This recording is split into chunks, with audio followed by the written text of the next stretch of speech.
Di sebuah desa kecil yang terpencil di lereng pegunungan Jawa Tengah, hiduplah seorang pemuda bernama Bowo. Ia dikenal sebagai anak yang keras kepala, mulutnya tajam dan selalu merasa paling benar. Meski usianya baru 20-an, ia sudah menjadi bahan pembicaraan banyak orang karena sikapnya yang suka meremehkan. Terutama jika sudah menyangkut hal-hal berbau mistis atau gaib. Bagi Bowo, cerita hantu, pesugihan, atau jin penunggu tempat keramat hanyalah bualan orang tua kampung yang tidak sekolah. Ia sering menertawakan orang-orang yang ketakutan hanya karena mendengar suara di malam hari atau mencium bau melati di hutan. "Ah, itu cuma angin lewat," ngaku-ngaku hantu, begitu katanya setiap kali ada orang bercerita tentang pengalaman mistis. Desa tempat Bowo tinggal bernama Gunung Wangi, dikelilingi hutan lebat yang dianggap keramat oleh warga sejak turun-temurun. Salah satu tempat yang paling dihindari adalah Sungai Kembar, sebuah aliran sungai yang membelah hutan di bagian dalam. Airnya sangat jernih, begitu tenang hingga permukaannya seperti kaca. Tapi keindahannya menyimpan misteri. Konon, sungai itu dijaga oleh makhluk tak kasat mata. Siapapun yang masuk tanpa izin dan bersikap tidak sopan, akan diambil, disesatkan hingga tak bisa pulang, atau yang lebih buruk, tidak akan pernah ditemukan. Kisah tentang hilangnya orang-orang yang memancing di sana sudah menjadi rahasia umum. Tapi bagi Bowo, semua itu cuma cerita basi. Kalau mereka hilang, ya pasti karena nyasar atau jatuh. "Jangan salahin makhluk halus melulu," katanya sambil cengengesan. Suatu sore menjelang maghrib, ketika langit mulai menguning dan suara adzan bersahutan dari surau kecil desa, Bowo dan beberapa temannya nongkrong di warung kopi milik Pak Arman. Mereka duduk di kursi bambu panjang, ditemani teh manis hangat dan gorengan singkong. Obrolan sore itu awalnya santai, membahas panen yang gagal karena hujan deras. Tapi suasana berubah ketika Topan, salah satu temannya, menceritakan kabar bahwa anak dari tetangga dusun sebelah baru saja ditemukan hilang selama 2 hari di sekitar Sungai Kembar. Katanya sih, waktu ketemu, dia diam aja. Nggak ngomong sepatah kata pun, matanya kosong, ujar Topan dengan suara pelan, seolah takut terdengar oleh sesuatu yang tak kasat mata. Bukannya terkejut atau merasa ngeri, Bowo malah tertawa terbahak-bahak hingga membuat semua orang di warung menoleh. "Ya elah, mental tempe. Baru hilang 2 hari udah dibilang kena setan. Kalau dia diam aja, mungkin emang goblok dari sananya," cibirnya keras. Topan langsung menegurnya, "Weo, jangan ngomong sembarangan. Sungai Kembar itu bukan tempat main-main. Warga sini aja banyak yang gak berani lewat situ, apalagi mancing." Tapi Bowo malah berdiri dan dengan sombong berkata, "Gini aja deh. Besok aku buktikan. Aku bakal mancing sendirian ke Sungai Kembar. Kalau balik-balik aku masih utuh, kalian semua harus traktir aku kopi 1 bulan." Beberapa orang yang mendengar tantangan itu hanya bisa geleng-geleng kepala. Pak Arman bahkan menegurnya pelan, "Nak, mulutmu itu dijaga. Kadang, bukan kita yang datang ke dunia mereka. Tapi mereka yang datang karena kita memanggilnya lewat kata-kata." Tapi Bowo tidak peduli. Ia sudah terlanjur menantang sesuatu yang tak bisa ia lihat. Dan tantangan itu telah membuka pintu yang seharusnya tak dibuka. Pagi harinya, langit tampak cerah tanpa awan. Sinar matahari menembus kabut tipis yang menggantung di pepohonan. Tapi udara terasa aneh. Terlalu dingin untuk ukuran pagi. Bahkan ayam-ayam kampung tidak berkokok seperti biasanya. Seperti ada yang tidak beres. Namun Bowo tetap bersiap. Ia membawa kail pancing buatan sendiri, tas ransel berisi nasi bungkus, rokok dan sebotol air mineral. Ia juga membawa senter kecil dan parang, jaga-jaga kalau harus membuka jalur di hutan. Ibunya sempat melarang. "Bowo, jangan berangkat. Ibu nggak enak hati. Mimpi ibu semalam buruk banget. Kamu dikejar bayangan hitam di hutan, nggak bisa lari." Tapi Bowo malah mencium tangan ibunya dan berkata enteng, "Tenang, Bu. Itu cuma mimpi. Paling juga nanti aku pulang bawa ikan buat ibu goreng." Dengan langkah santai, ia melintasi pematang sawah, melewati kebun singkong, lalu masuk ke jalan setapak kecil yang mulai tertutup semak. Jalan itu memang sudah jarang dilewati karena banyak warga menghindari Sungai Kembar. Tapi Bowo tak gentar. Sambil bersiul, ia menyanyikan lagu dangdut, menertawakan cerita-cerita horor yang selama ini ia anggap membodohi orang desa. Namun yang ia tidak sadari, sejak langkah pertamanya di mulut hutan, suara-suara aneh mulai mengikuti. Seperti bisikan halus yang tertiup angin, terlalu pelan untuk dipahami tapi cukup kuat untuk membuat bulu kuduk meremang. Dan dari balik pepohonan yang tinggi dan rapat, sesosok bayangan gelap perlahan mengawasinya, berjalan mengikuti tanpa suara, menanti waktu yang tepat. Setelah berjalan sekitar 1 jam, Bowo akhirnya tiba di Sungai Kembar. Sungainya lebar, airnya bening kebiruan, begitu tenang seolah tidak pernah terusik. Pepohonan raksasa di sekitarnya menjulang tinggi dan rapat, menciptakan bayangan yang membuat tempat itu terasa seperti dunia lain. Burung-burung tidak berkicau dan suara air mengalir terdengar sangat pelan, tidak seperti sungai biasa. Tapi Bowo tetap saja tertawa kecil. Wah, kayak tempat syuting film horor. Tapi nggak ada horornya, katanya sambil melempar kail ke sungai. Beberapa menit kemudian, ia merasakan tarikan keras dari ujung pancingnya. Seekor ikan mujair besar menggelepar naik ke daratan. Ia bersorak senang. Nah, lihat kan? Jin-jin di sini malah bantuin aku dapat rejeki, teriaknya sambil tertawa puas. Tapi tepat setelah itu, terdengar suara gemericik aneh dari seberang sungai. Seperti suara langkah kaki kecil di atas air. Bowo menghentikan tawanya dan melihat ke arah suara. Tidak ada siapapun. Tapi dedaunan di seberang sungai bergoyang, meskipun angin tak bertiup. Ia merasa merinding. Tapi ego dan rasa sombongnya menutupi rasa takut yang mulai merayap. Ia menoleh ke belakang dan mendapati bahwa ia tidak sendirian. Di kejauhan, di antara celah pepohonan, ada sosok putih berdiri diam. Tidak bergerak, tidak berkedip. Sosok itu tinggi, dengan rambut panjang menjuntai ke tanah dan wajah yang tak terlihat jelas karena tertutup bayangan. Bowo tercekat, tapi anehnya tubuhnya tak bisa bergerak. Mulutnya ingin berteriak, tapi suaranya tak keluar. Setelah beberapa saat yang terasa seperti seumur hidup, sosok itu perlahan menghilang, bukan berjalan, tapi seperti lenyap di telan udara. Bowo akhirnya bisa menarik napas. Ia berdiri dengan tubuh gemetar, mengemasi pancing dan hasil tangkapannya, lalu bersiap untuk pulang. Tapi saat ia mencoba berjalan ke arah jalan yang tadi ia lalui, jalurnya sudah berubah. Semak belukar yang tadinya terbuka kini menutup rapat. Pohon-pohon terlihat asing dan arah matahari pun tidak lagi bisa jadi petunjuk. Ia berputar-putar, mencoba menemukan jejak langkahnya. Tapi tidak ada. Ia mulai menyadari ada yang tidak beres. Sungai di belakangnya tetap diam.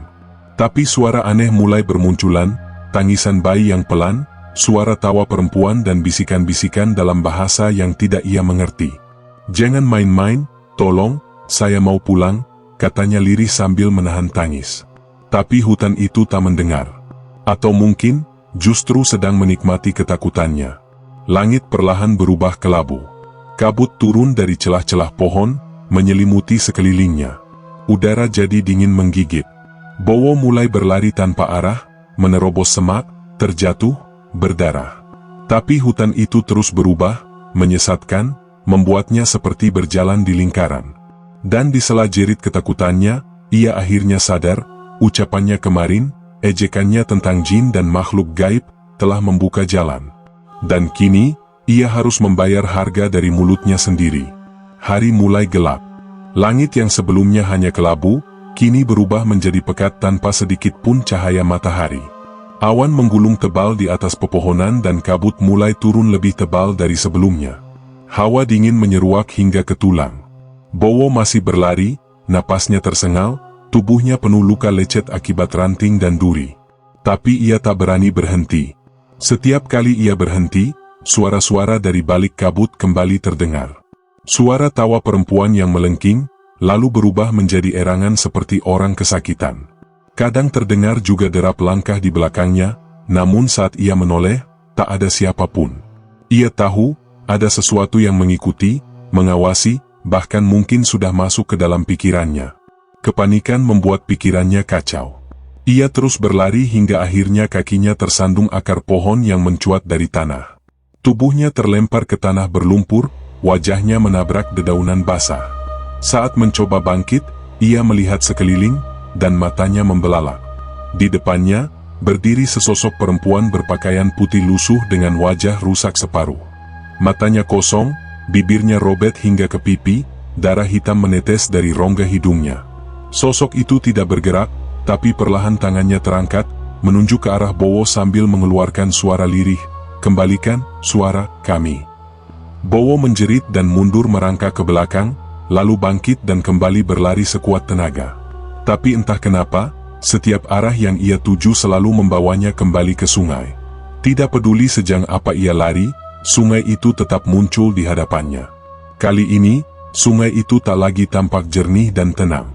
Airnya berubah menjadi hitam pekat dan dari dalamnya, muncul gelembung-gelembung besar seperti air mendidih. Bau busuk menyengat keluar dari permukaan air, seperti daging busuk yang direndam terlalu lama. Bowo berdiri terpaku, napasnya tersengal. Ia mencoba berpikir logis, tapi apapun yang ia lihat dan rasakan saat ini, semuanya sudah melewati batas logika.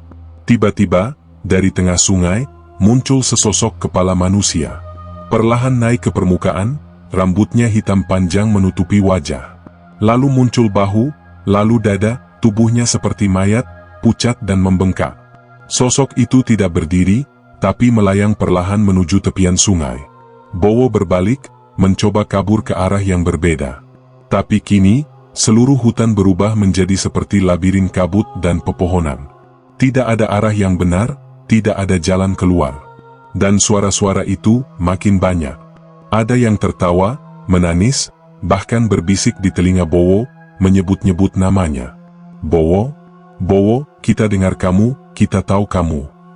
Perlahan, mental Bowo mulai runtuh. Ia mulai mengigau, berbicara sendiri, memukul-mukul kepalanya sendiri sambil menangis. "Berhenti, jangan ganggu aku cuma mancing, aku cuma bercanda." Ia terduduk di tanah, lututnya gemetar, tubuhnya menggigil meski tidak hujan. Tiba-tiba, dari balik semak, muncul suara lain. Suara anak kecil tertawa ceria, begitu nyata, begitu dekat. Bowo menoleh. Di sana, berdiri seorang anak kecil laki-laki mengenakan pakaian sekolah dasar, tubuhnya kotor berlumuran lumpur, tapi senyumnya lebar. Anak itu melambai ke arah Bowo, lalu berlari kecil masuk ke dalam hutan. "Tunggu!" teriak Bowo. Ia bangkit dan mengikuti. Entah kenapa, langkahnya terasa ringan, seolah terbebas dari ketakutan. Ia seperti melihat harapan. Mungkin dia tahu jalan keluar, pikirnya. Tapi saat ia berhasil menyusul anak itu di tengah hutan, tubuh Bowo membeku. Anak itu berdiri membelakanginya. Ketika ia menyentuh bahunya dan anak itu menoleh, wajahnya bukan wajah manusia. Matanya besar hitam tanpa bola mata dan mulutnya lebar penuh gigi tajam hingga ke pipi. Anak itu tertawa pelan, lalu menghilang di depan matanya. Dan dari sekeliling, puluhan wajah mulai muncul di balik pepohonan, semua tanpa bola mata, semua menatapnya dari kegelapan hutan. Bowo menjerit sekeras-kerasnya hingga tenggorokannya perih. Ia berlari lagi, kali ini tidak peduli kemana arah kakinya membawanya. Hanya satu dalam pikirannya, keluar. Keluar dari hutan ini. Ia terus berlari hingga lututnya nyaris patah, hingga kakinya berdarah. Tapi suara-suara itu terus membuntuti. Wajah-wajah itu terus muncul dari balik pohon, dari bawah tanah, bahkan dari bayangannya sendiri.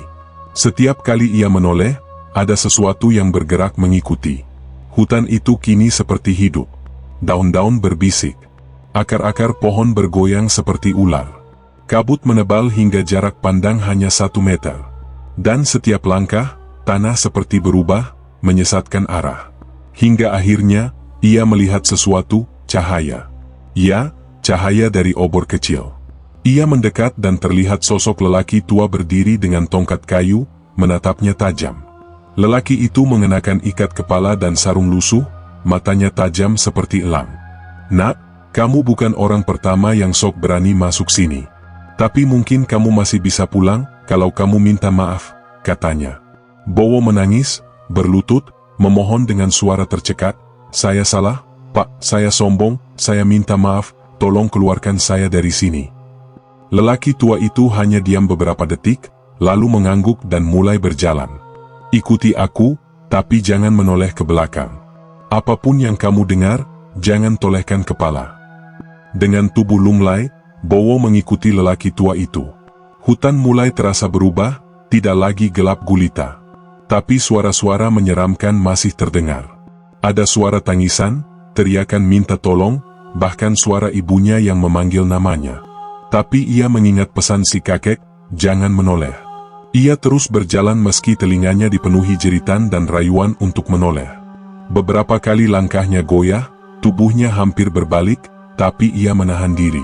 Sampai akhirnya, di depan sana, cahaya matahari muncul di antara celah pepohonan.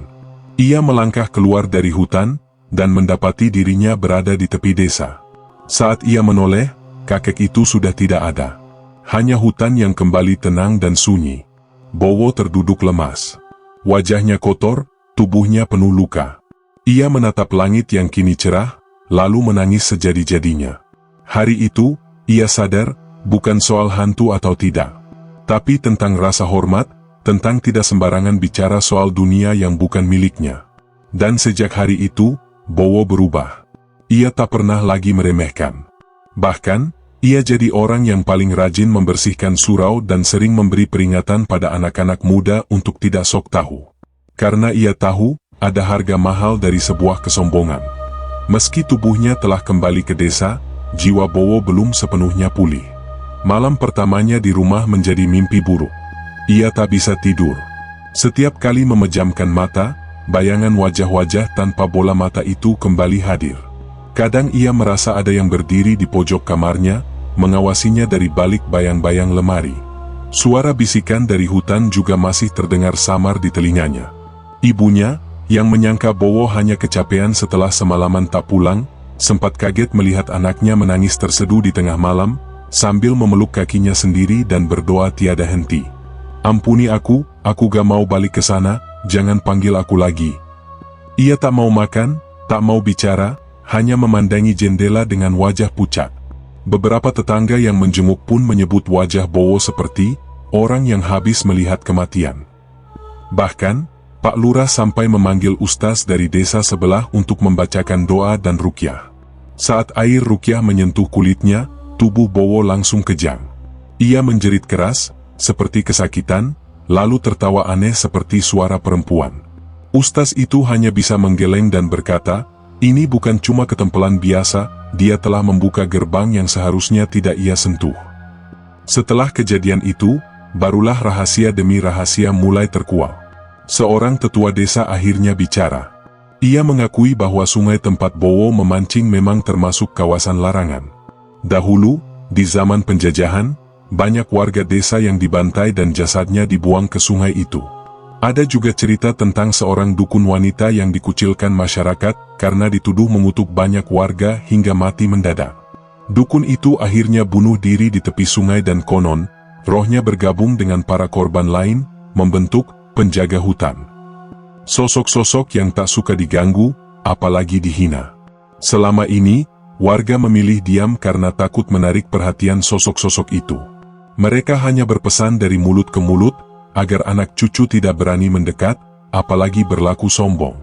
Tapi Bowo, yang belum tahu cerita ini, malah menantang dan menyombongkan diri. Ucapan kasarnya, candaan tak sopannya, semua menjadi kunci pembuka gerbang gaib yang selama ini tertutup rapat. Bahkan, beberapa orang tua yakin bahwa suara-suara yang terdengar oleh Bowo bukan hanya berasal dari satu makhluk, tapi dari seluruh penghuni hutan. Itulah kenapa ia seperti dikepung dari segala arah, tak bisa lari, tak bisa bersembunyi. Bowo sendiri mulai perlahan-lahan bercerita, meski awalnya masih terbata dan sering menangis.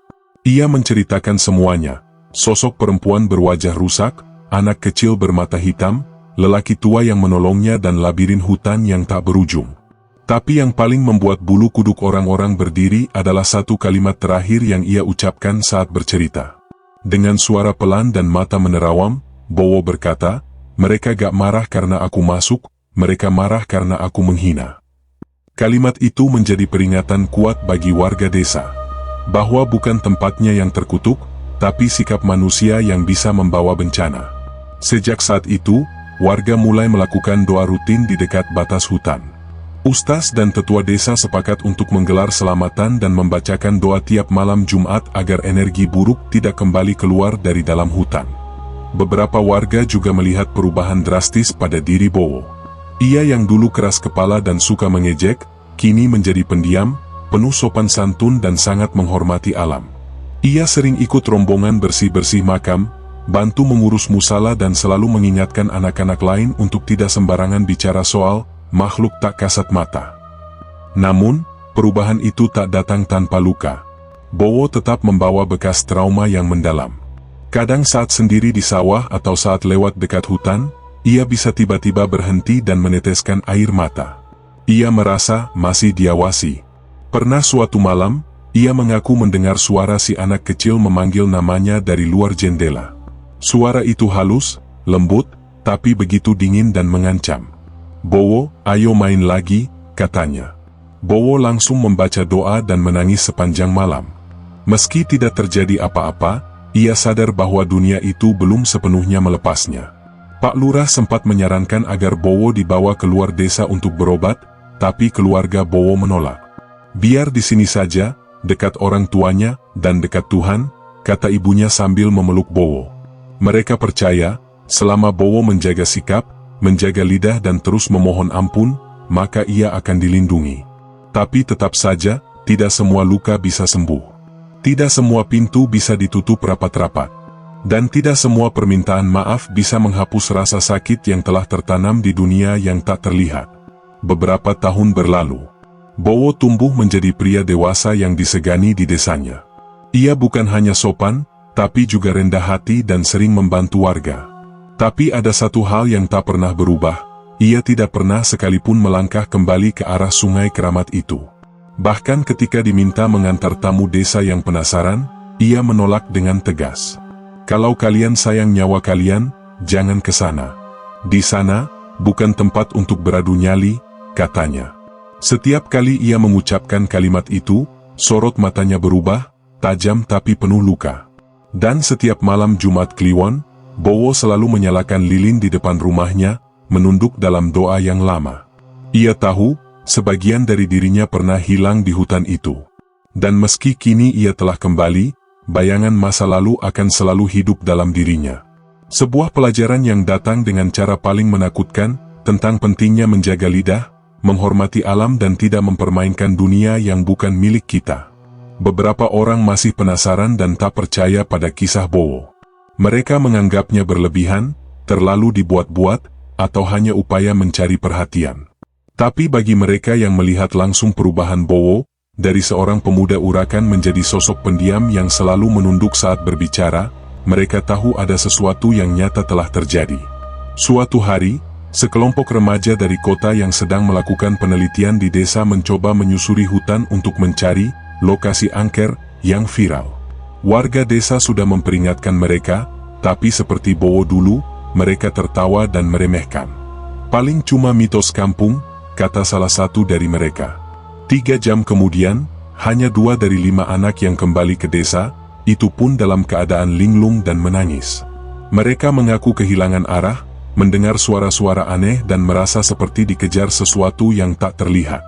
Satu dari mereka bahkan sempat mengigau, menyebut-nyebut nama Bowo berkali-kali, padahal mereka tak kenal. Peristiwa itu menyadarkan banyak pihak bahwa kisah Bowo bukan sekadar cerita seram biasa. Ada sesuatu yang sungguh-sungguh menjaga wilayah itu. Sesuatu yang tak bisa dipahami hanya dengan logika. Bowo sendiri, saat mendengar kabar anak-anak kota yang tersesat, langsung mendatangi mereka dan duduk diam di sisi tempat tidur mereka. Ia menatap mereka tanpa banyak bicara, lalu hanya berkata satu kalimat, "Kalian beruntung, kalian tidak dipanggil lebih jauh." Wajahnya pucat, suaranya pelan, tapi ucapan itu cukup membuat bulu kuduk meremang. Setelah itu, ia pergi begitu saja, kembali ke rumah dan mengunci diri.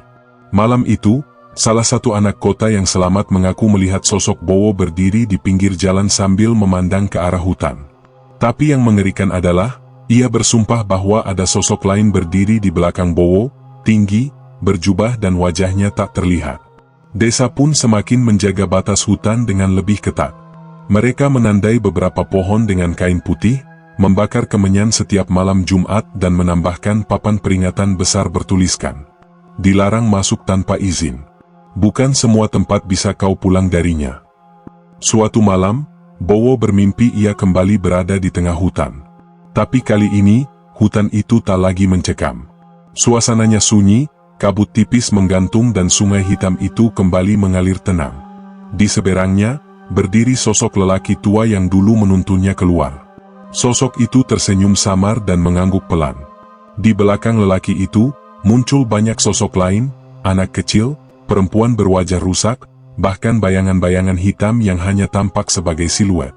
Semuanya diam, hanya menatap Bowo tanpa marah, tanpa senyum.